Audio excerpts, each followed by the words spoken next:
welcome to a brief, so it's just an overview of video interactive guidance therapy, known as VIG. And just as a sort of disclaimer, I'm not an expert in VIG. I'm basically midway through my my training, so I'm midway through my accreditation. And that means I have started with 3 or 4 clients, and I'm being supervised at the moment while I gain my accreditation, which takes me 1.5 years. So it's a lot of this is just from their website, which is open and available to everybody. And so yes, I just wanted to sort of say that to start with. So what is VIG? Has that moved on to the next screen? Yes.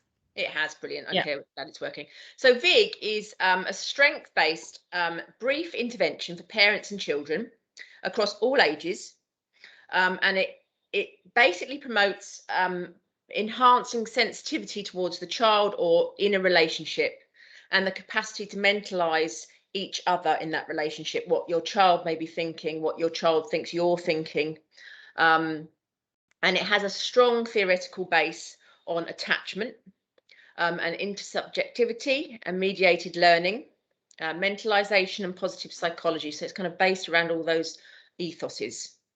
And it's a very client-centered therapy. So it's very versatile and very flexible.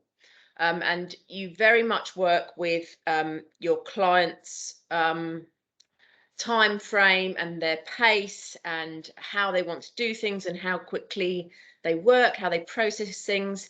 So it's a very good therapy for us in the perinatal team, because we can use it in a very flexible, lots of variety, and so it's a really excellent resource for us. So we've got quite a few in our team now who are currently in training, like myself. There's 3 of us who are currently in supervision, and I think a lot of the team are already trained, and we've got some supervision coming up as well, which is now going to be funded. So we're hoping to have a real big, strong perinatal team, all practicing in the community.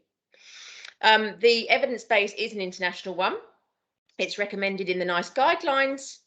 And it scores significantly on sensitivity and warmth and bonding, and that parents are less anxious and depressed and have increased confidence. So what is VIG? So basically, parents are asked, what is it that you are doing that's making a difference? And through this process, parents become aware of what they're doing. And it's a very powerful and emotionally moving process, and clients are very, very surprised by what happens within the sessions, and we work together with each other, and we notice their strengths and what they're good at, and they notice things they never would normally see.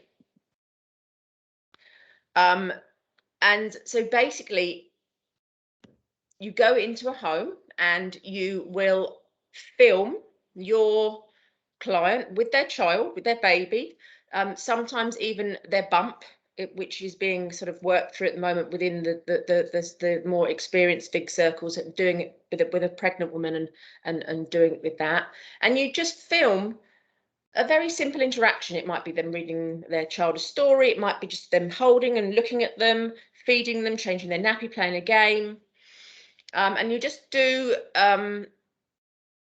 a small piece of filming while you're there, and it can be very flexible and versatile. So you might, I always say to my clients, if I just start filming you, then don't worry about it, because obviously I want to capture something very natural, and so I'll just have my phone out all the time while I'm there, and I might just start filming at any given point. And it's very effective in helping parents to have a new narrative about themselves. And these are the VIG values: respect, trust, hope, compassion, cooperation, connections, and empathy.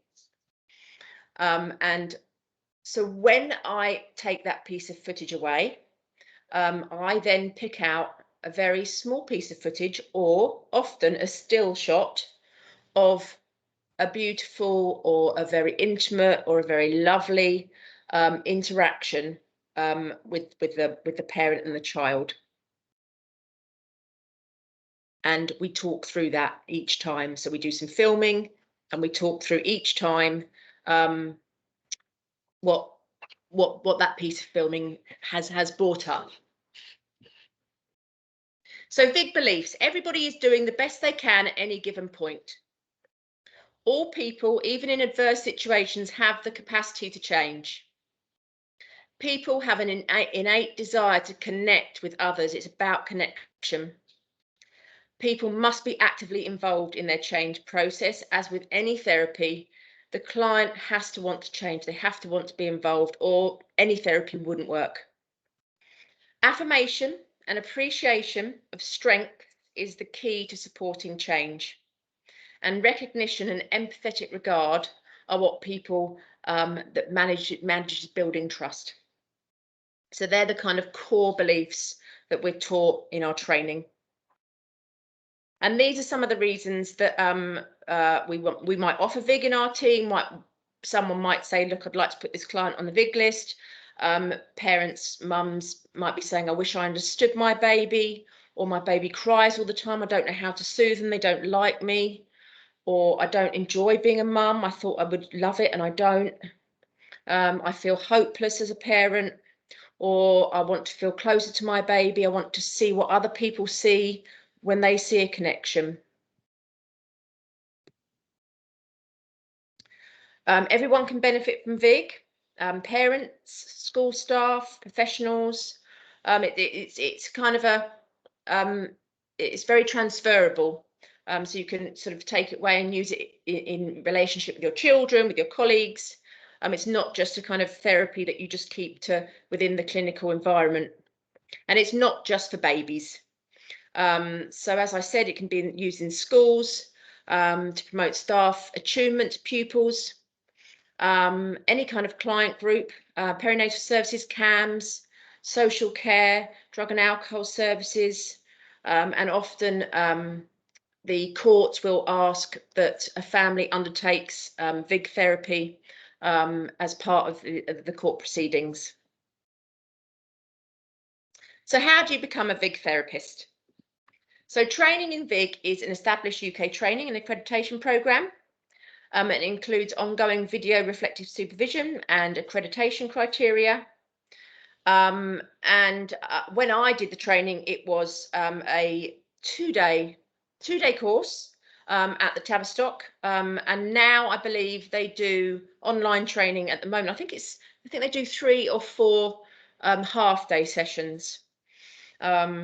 And once you've trained and you've done your training, you then have to find a supervisor, and you have to have 15 sessions of supervision with your supervisor. And obviously you have to have regular access to clients to be able to have clients to use. You generally have about between 5 and 6 clients during your whole supervision. Or you can have more, but they'd like you to have a variety of families that you've worked with, because each family is different.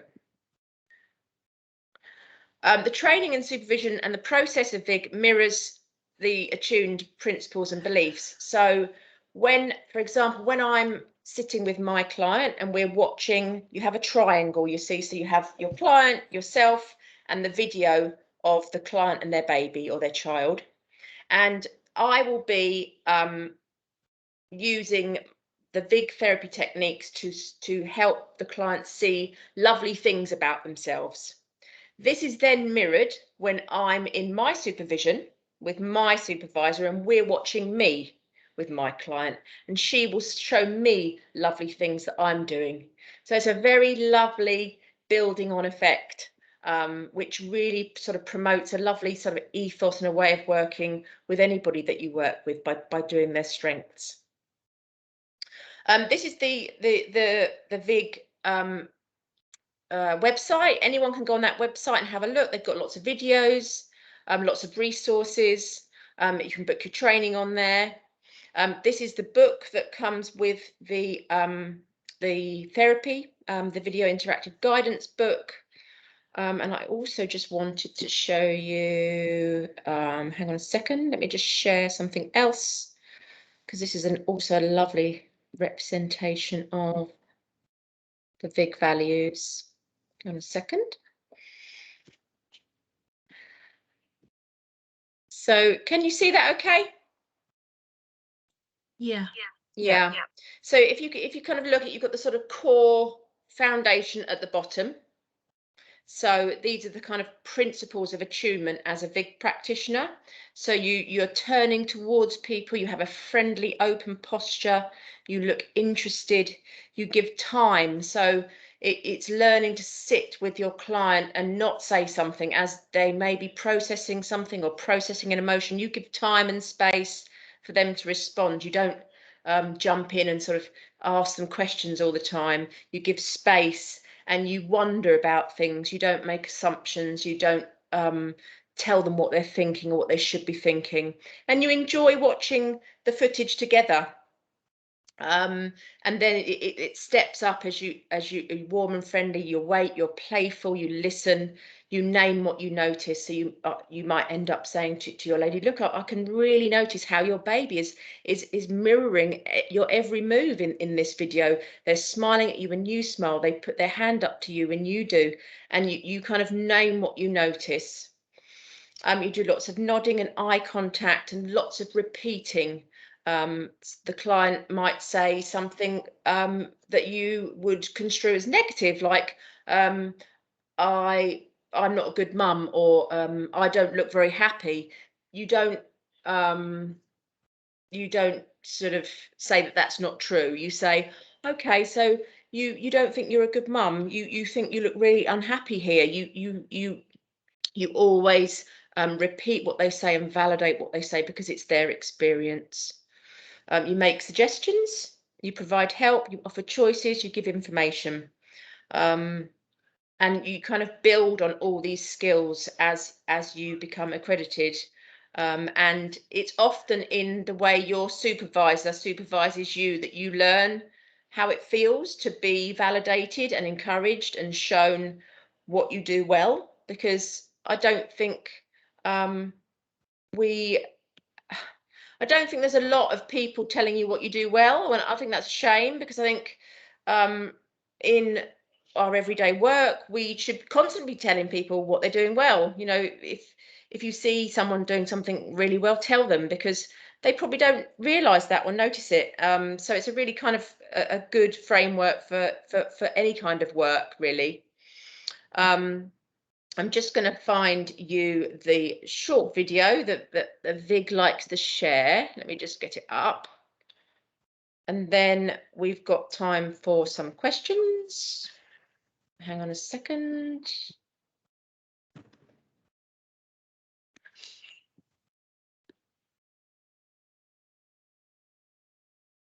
Where is it?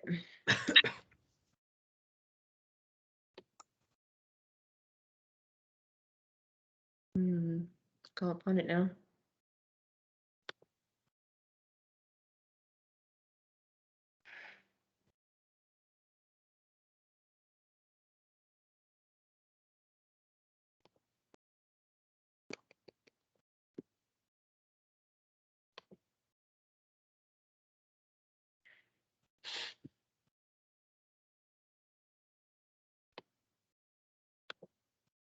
Here we go. Oh, hang on. Let's go back. I didn't do the sound, did I?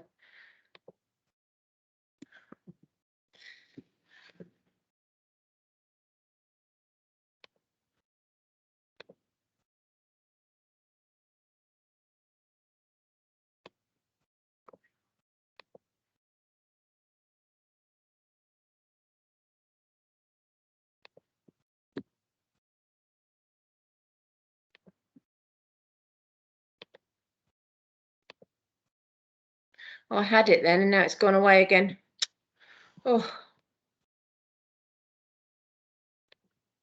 I'm going to try one more time, and if I can't get it up, then I'll just take some questions.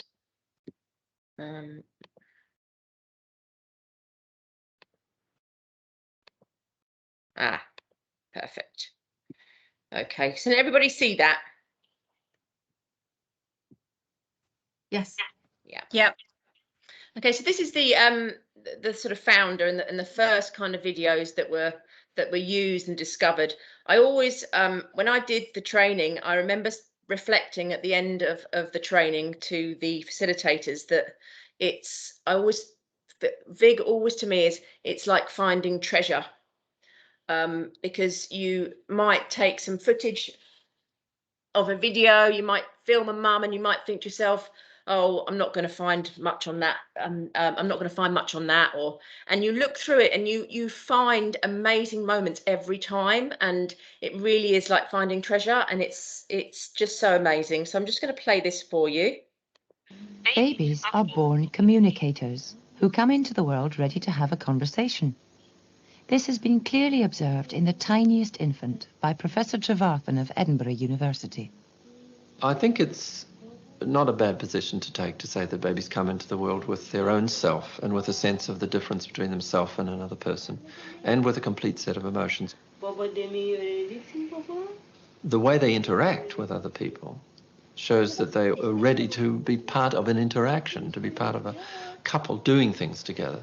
And that you couldn't do if you're only concerned with yourself. You have to have what we now feel is a kind of space in your mind for another person.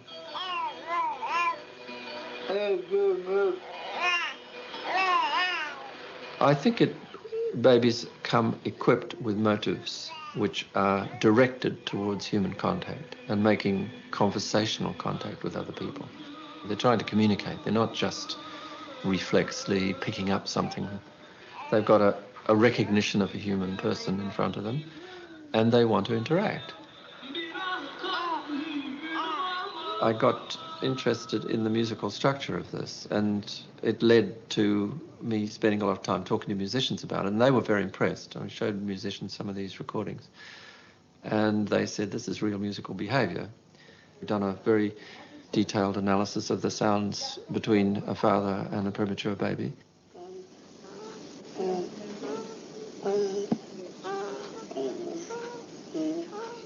It happens that this is a wonderful recording of a communicative exchange with the timing which conforms to all of the rules, and you can hear the baby and the father alternating quickly, and then you can hear long pauses between vocalizations, and in one place there are pauses which are 4 seconds long.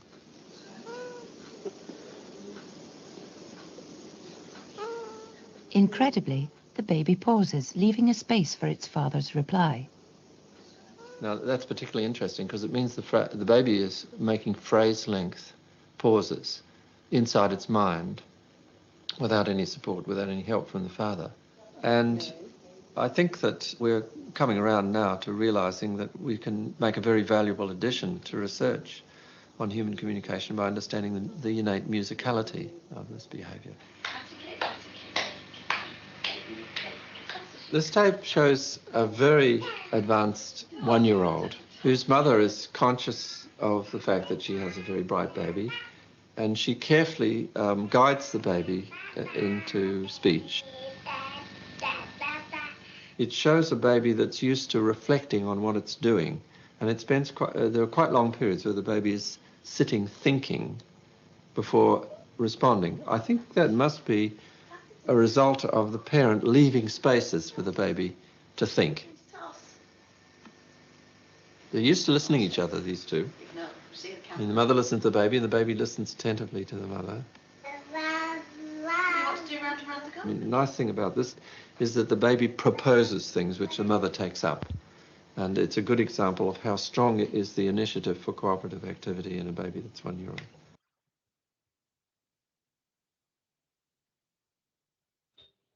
Brilliant.